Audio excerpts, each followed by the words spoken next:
Sa opening night ng regular games, ang Lakers at Warriors ang magtatapat. 2 beses naglaro yung mga to sa preseason na may record na 2-0 para sa Golden State Warriors. Pero this time syempre iba na dahil regular games na to kumpara sa naging laro nila sa preseason. Mas may intensity na at pressure. Nasa Warriors pa rin ang win favored mula sa negative 2 points at may under na 224.5 points. Importante ang game na to para sa Lakers at Warriors para sa pangbungad nila sa season.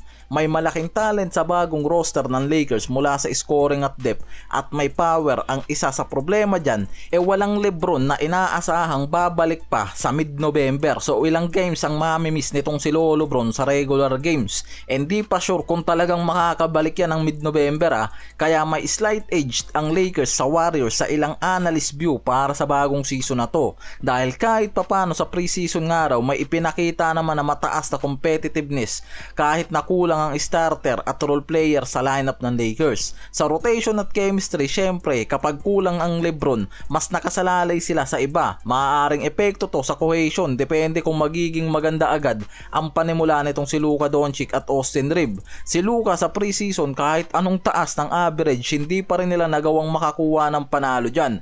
Sa depensa at bench depth, may mga report na ang Lakers mas nagiging manipis ang rotation at may potential na disastrous defense kung hindi naman maayos yung alignment at rotation nila mula sa perimeter at front depth mula kay Marcus Smart, Jared Vanderbilt, Jake LaRavia at yung inaasahan nila dito kay DeAndre Ayton. Sa laban kontra Warriors na may shooters at pass movement, si Vanderbilt at Marcus Smart ang may malaking role mula sa guard wing, switch sa perimeter, disrupt sa passing lanes. Ito yung tinutukoy bilang kanilang fourth.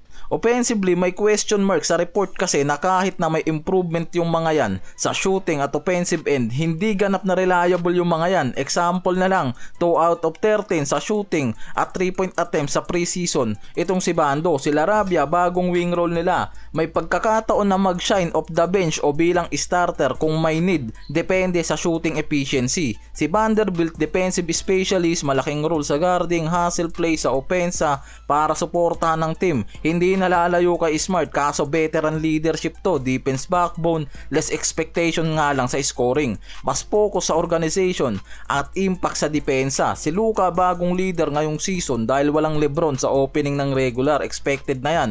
At malaki yung expectation na makukuha sa kanya mula sa puntos. May mga analyst na nape-predict na kaya nitong mag-over sa point drop na 31.5 points per game. Isa lang sa inaalala dyan, yung fatigue o adjustment niya. Kahit superstar, pag masyadong pinersang araw yung scoring load, pwedeng masira yung balance ng team dyan.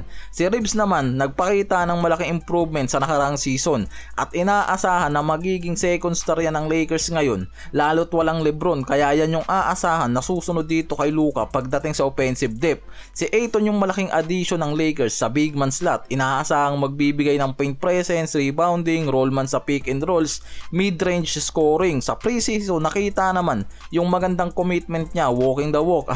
Ayon sa isang analysis, kailangan panatilihin niya yung role niya na yan kasama si Reeves.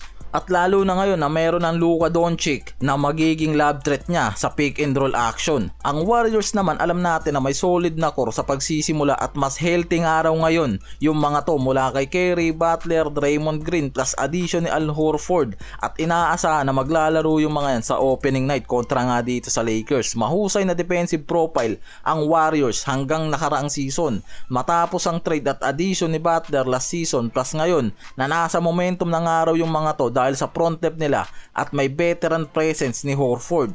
May mga analyst naman na nagsasabing kahit medyo aged na ang roster nila, hindi pa tapos ang Warriors, may sleeper potential pa rin yan. May injuries depth din sila mula kay Musi Moody, kaya may doubtful pa rin sa opener mula sa fifth starter na to ng Warriors. Hanggang ngayon kasi undecided pa rin sa pagitan nitong si Al Horford at Jonathan Kuminga na parehas may defensive fit concern. Ang tanong na nga lang dyan kung paano gagamitin ni Steve Kerr ang starting five at rotation, lalo na sa kawalan nitong si Moody at posibleng restriction pa nitong si Butler. May efficiency ang Warriors sa perimeter at pass break na malaking parte sa kanilang identity.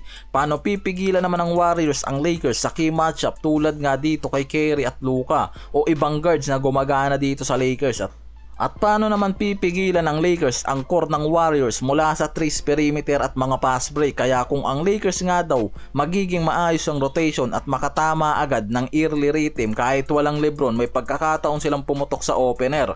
Pero ang Warriors kahit na may injury at age concerns, may structure pa rin at experience na pwedeng magkaroon ng malaking advantage sa laban na to at maaaring mag-win ng close game.